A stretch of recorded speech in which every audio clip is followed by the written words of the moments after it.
Tonight, we begin the first in a series of conversations focusing on the future of the Democratic Party, now out of power in the House, in the Senate, and the White House. Joining us now, the co-chair of the House Democratic Policy and Communications Committee. She is Congresswoman Cheri Bustos of Illinois. She's the only member of the House Democratic leadership team from the Midwest. Representative Bustos, welcome to the program. Thank you, Judy. So before we talk about the party, the Democratic Party, let me just ask you, having watched and listened to that report from Virginia, such conflicting opinions about the Affordable Care Act, how can you know the Democratic Party's position is right when people are so conflicted over it? Well, I don't know if we're entirely right. I think the way we need to look at the Affordable Care Act is, while it's made some tremendous improvement in people's lives, there's a lot of work we need to do still. Prescription drug prices are too high and unaffordable for too many people. Co-pays, deductibles, and premiums are too high for too many people. I mean, the folks who were just talking on the show demonstrate that. Actually, what resonated the most with me was right at the end of that story when you had people saying, "Come here, look us in the eye, talk to us, listen to us."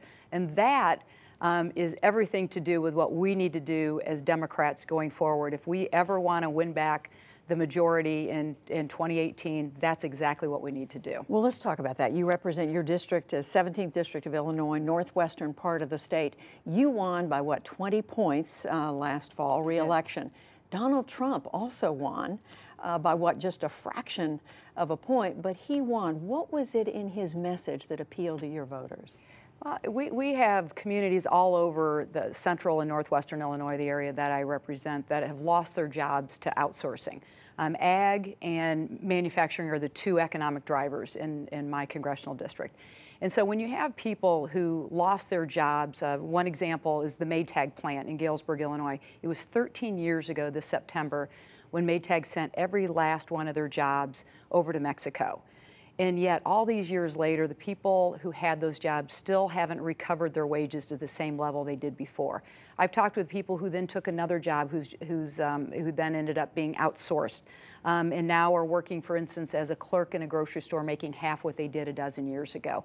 So that's what resonated. When people can hearken back to making America great again, that resonated with people who have lost their jobs and who aren't making what they did before. So you've been saying it's not enough for Democrats to be against Donald Trump. I mean, it's clear Democrats disagree with him on health care, on the Russia story, and on and on. What is it that Democrats should be saying? I think we should be talking nonstop about jobs and the economy. We have the right policies. We have a whole Make It in America package that focuses on making products in America. We have job retraining programs. We have the right programs, but we talk about things that are more divisive than they draw us together. I think if we talk about our values and what we stand for as Democrats, making sure that hardworking men and women have a chance to succeed.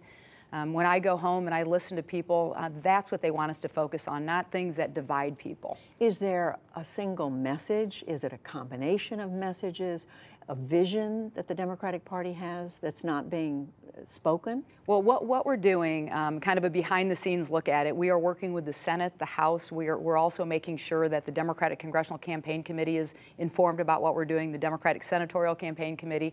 I'm told that this is the first time where we've really all worked together on this.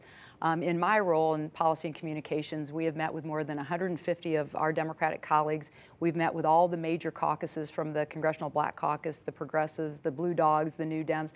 And this is very much a bottoms-up report, our coalescence of ideas. But what we'll do is, this will all be about jobs in the economy. We'll roll this out this month, and then when all of the members, the congressional members, go back home for the August district work period, they'll be talking about jobs in the economy, and we'll be united on that. So that's a little bit about the process, but in terms of the vision, what is the vision of the party for the country when you say jobs in the economy? And I want to bring in or mention something else you've been saying, is you've said to your fellow Democrats, don't talk down to voters.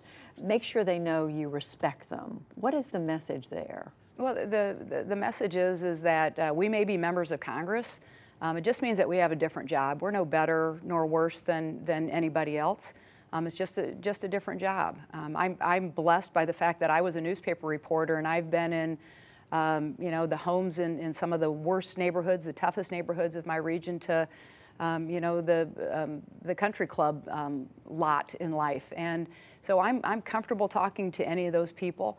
And I'm also, I know that I'm no better or no worse than any of them. But back to your question about, you know, what is it about jobs in the economy? That, you know, we're going to make sure that Social Security is strong and will grow stronger. We're not going to cut benefits. That's not something we stand for.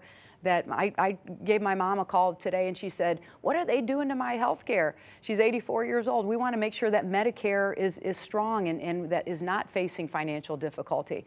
We want to make sure that people's pensions that they have paid into are not sacrificed. We've got all the right policies, but we've got to talk about that. So is it a matter of not changing or cutting back on government programs? Is that the Democrats' message? I don't think government is the entire answer, but people want to know that their member of Congress is going to Washington and fighting for them, that we don't view everything through the lens of that it's all partisan, that we can't work with Republicans.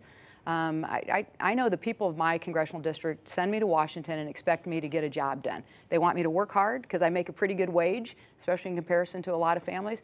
They want me to fight for them if there's a fight to be had, and they want me to get results. And I don't think that's so much different whether you're in San Francisco or New York City or Chicago. I think that's what people want in their members of Congress, and that's what, frankly, they deserve. Just finally, who's the leader of the Democratic Party right now? Who is the leader? Well, I suppose it depends on how you look at it. On the House side, it's Nancy Pelosi. On the Senate side, it's Chuck Schumer.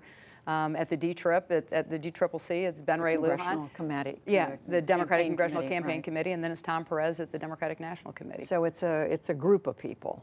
Yeah, it's a group of people, but I think we also have a lot of young, emerging leaders who, in time, will take different roles. I'm proud of the fact that I sit at the leadership table now. The fact that I'm the only Midwesterner, I would like a little more company sitting around the table. I think we're practical in the Midwest, and I'd like to see a little more of us sitting at the leadership table. In fact, you were just named by the campaign committee the chairwoman of the Heartland Engagement Committee. Congresswoman Cheri Bustos, thank you very much. Thank you, Judy. We appreciate it. Thanks.